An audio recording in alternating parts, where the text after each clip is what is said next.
First, the World Bank and IMF encourages the government of Nigeria to keep devaluing their naira.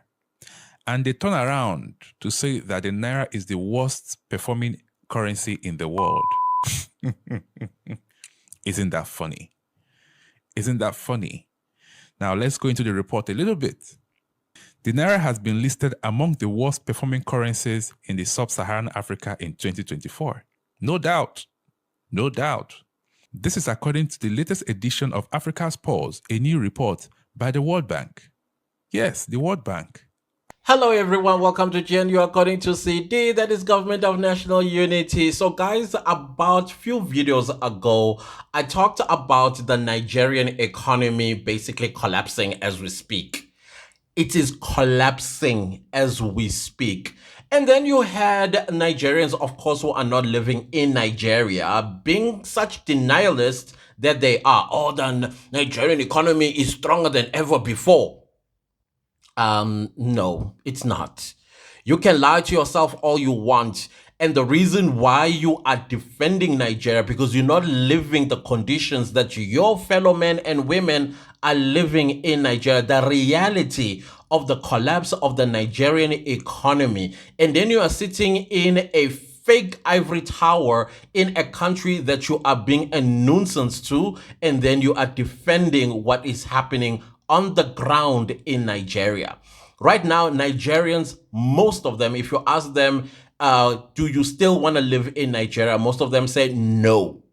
90% of Nigerians say no. Of course, the other 10% are the ones that are living a lavish lifestyle. They don't have to worry about anything, because people like those that came to my comment section and said the Nigerian economy is doing fine are the ones that are sending money back home, so that those that want to remain in Nigeria and mooch out of those that are outside of Nigeria and then defend Nigeria are the ones that are remaining in the country. But the rest of the population, they all want to leave Nigeria because they are living the realities of abject poverty. Abject poverty. I mean, you heard this podcast from this gentleman who is actually talking about the Naira being the worst performer in sub-Saharan Africa and the worst performer in the world, meaning that even the Zimbabwean dollar is stronger than Nigerian Naira. Let that sink in. That means another country, let's say Malawi or Zambia, their currency is doing better than the Naira. Sudan, South Sudan, their money or their currency is stronger than the Naira. And the World Bank and IMF is basically the one that is snitching on Nigeria. And when I made that video, I was making the video to make South Africans aware that we now going to have legitimate asylum seekers as well as refugees flocking our country. However, though, the interesting part about the definition of an asylum seeker and a refugee does not fall within the South African immigration law, because in order for you to become an asylum seeker or even a refugee, the first safe country principle still applies. It still applies. Zimbabweans in South Africa do not have asylum rights together with refugee rights. Maybe East Africa-ish, like your Somalia, but then there's nothing going on there, and they also need to go back home. But we are going to have an influx of Nigerians that want to come to South Africa, running away from the economic meltdown of Nigeria. Not only are they going to come to South Africa, but of course Europe is going to have another fair share of a large sums of Nigerians flocking in there. If you think the Red Sea right now is anything to go by, I am giving the final nail on the Nigerian economy until let's give it 12 months from now. By October 2025, Nigeria would have melted to nothingness economically, unless there are reforms that are going to be put in place. And I think these reforms are going to be, in my point of view, I think Tinubu's what do you call this administration needs to invite or at least come and do what you would call a fact-finding mission in countries like South Africa. Learn from our economy. Yes, our economy itself is not the strongest. That's for sure. Our economy is not the strongest, but South Africa's economy is swimming above the water. It has its head above the water and it's not sinking. Instead, it is rising out of the sink. So Tinubu's cabinet, if they but then again, they're Nigerians. Humility is not their forte because this needs humility. It needs looking at yourself in the mirror and saying, you know what, we have a problem. It takes recognizing that you have a problem before you actually solve the problem. Go and learn the South African, or okay, maybe let's not South Africa. Let's say not South Africa because yeah, we know what's going on there. But I will just use South Africa as an example. Come to South Africa and learn South Africa's economic model, and then take that model and go to Nigeria and implement it. There was a time as well where South Africa's economy was doing very well, better than all the other economies in the world, including the US. And guess what? The US, the UK, and all the other big economies did. They came to South Africa to learn about our economic models. And then they took some of these economic models to do what? To implement in their own countries. But again, this is going to need humility. Yeah, humility is needed. So this video definitely is for South Africans. And I am just bringing this to your attention that when the Nigerian economy finally melts to nothingness, expect a large influx of Nigerians into South Africa if they already not have started.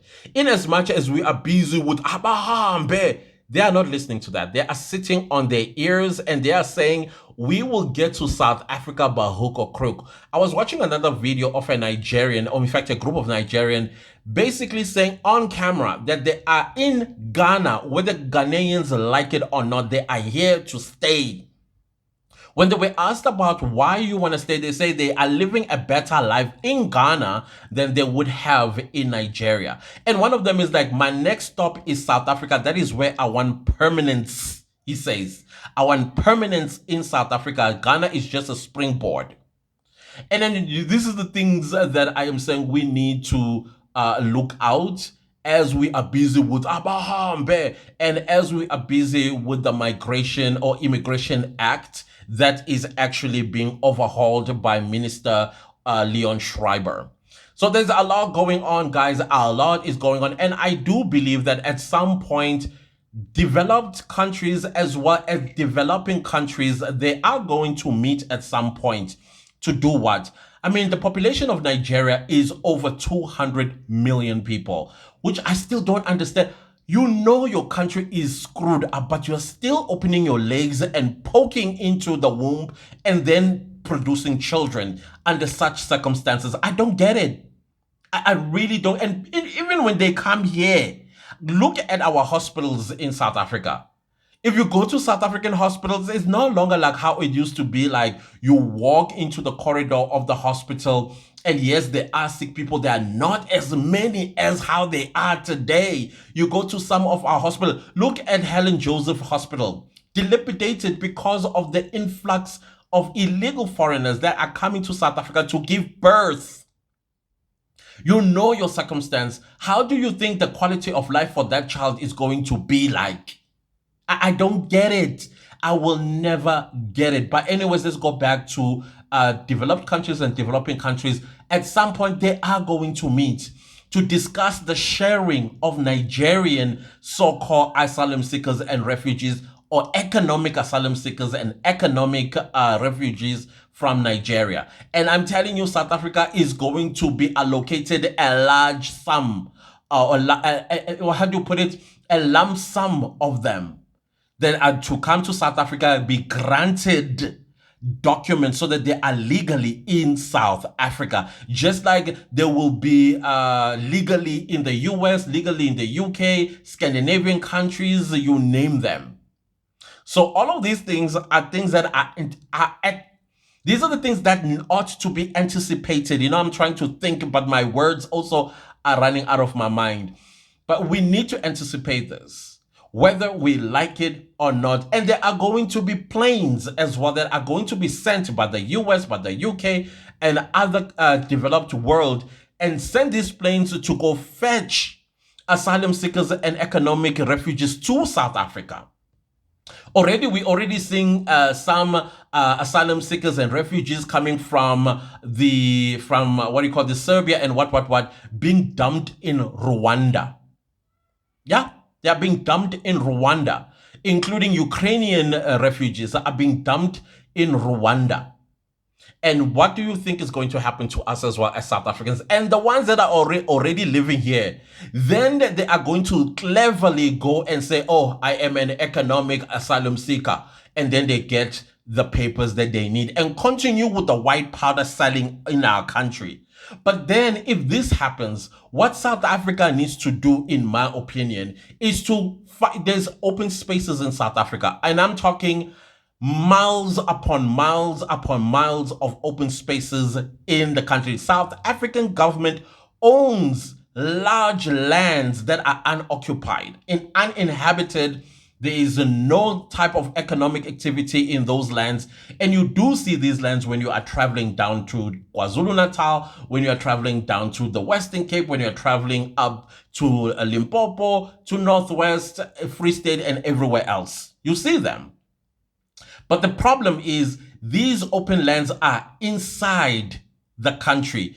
And now what we need to do is open up open spaces around the borders, fence them up, and then we put them there, and we are going to provide them with the necessities that we would have agreed to provide them at these meetings that we would have had with developed countries as well as developing countries. So if Kenya thinks it's going to skip this one or escape this one, no, you are also going to be a part of it, because your economy is quite stable and it can also take care of another lump sum of Nigerians that are going to be economic refugees and economic asylum seekers. Ghana, you are also not spared.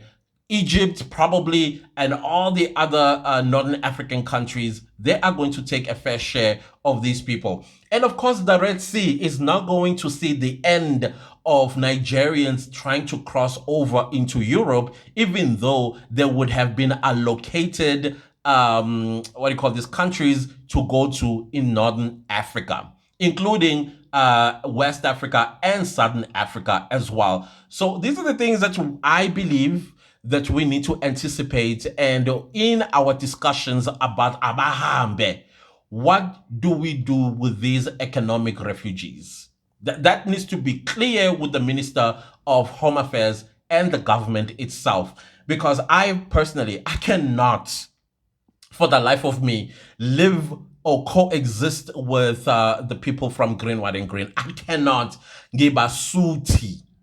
I've had it up to my neck with them. They are disrespectful. They are unhygienic. They kidnap. They are committing crimes, corrupt, scammers, all of those things. And then imagine if now they are living in their great numbers in South Africa. Our passports, they are not going to leave it alone. The goal would be to hold a South African passport by hook or crook. And if you think the digital system that you are trying to put together at Home Affairs, these guys, some of them are computer illiterate. They will collapse that system the moment it goes up, and the moment they also enter the country, and they realize that this system is it's hindering them from going elsewhere using our passport. And that is why you are seeing most of them, they are dying to be South African citizens. They are not moving. They are not twitching. They are not twitching at all. So these are the things I believe we need to be discussing as we are doing Abahambe and all of that stuff in our marches, if we are going to have marches, because I understand that there are peaceful marches that are going to be taking place across the country, basically to send a message to the government that Asabafuni, we don't want them no more. So I don't know how all of this is going to pan out, but the Nigerian economy is collapsing, like collapsing. And I am giving it, like I said, 12 months, unless the Tinubu administration comes up with a humble proposal to come and learn about other economic models that they can implement so that they can save the economy of Nigeria. Other than that, that's it. As Nigeria, they know it. Gone. So much for a giant. So much for a giant. And sooner or later, we're going to be saying how the giant has fallen. It's sad. Other than that, guys, those are my thoughts regarding the Nigerian economy falling apart. This is emanating from the video. This video, by the way, I abstracted it from Uncle P's video. Love you, boy. Thank you so much for the great work that you also do and all of that stuff. So thank you for the video. Thank you. I abstracted from your video as well. And another video that I also abstracted from you, and it's a video I'm going to do a little bit later on as well. Thanks again, Uncle P. Please subscribe to Uncle P's channel. He just hit 2,000 subscribers. Let's take him to 3,000 and beyond. And also Lillian Kacha from Kenya. Girl, shout out to you. Love your work. Love you too, sis. And who else that I want to give a shout out to? I want to give a shout out to come on. Gloria Media. Love Gloria Media. A lot of other content creators from outside South Africa that I truly admire, and their truth telling in the midst of them getting attacked, but of course unscrupulous people that just refuse to accept the truth. Because hey, if you're going to deny the truth, then clearly you have no interest in fixing your country. And I don't know how your country is going to be fixed if you are away from it and then you are denying that your country has problems and continuously lying to yourselves and say, we are the greatest. Yeah, anyways, guys, do not leave this video without liking, sharing, commenting, and subscribing. Thank you so much for the super thanks, guys. I highly appreciate it. Highly. May you be blessed abundantly. Love you lots. Hey, Dr. Andy, send me some, because you guys like money. Send me some Canadian dollars. Come on, stop just looking on me. I know you like me. So in your liking me, also put a super thanks of a Canadian dollar there, Dr. Andy. Okay. See you later, guys. Bye.